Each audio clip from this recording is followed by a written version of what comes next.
paglingkuran ka at dakilain ang iyong mga utos. Patnubayan mo po ako.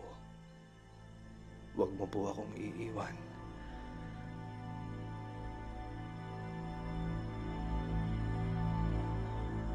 Ata? Ata? Oh. Ito ang mga kautusan na tinutukoy sa Biblia na kailangan ganapin ng mga Kristiyano.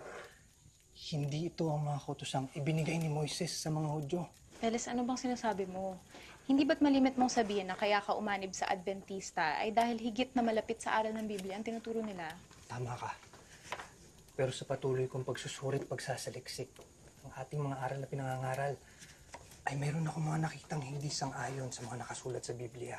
Kasama ba rin ang pinaniniwalaan nating hindi pinawi ang 10 utos na matandang tipan, bagkus ay patuloy itong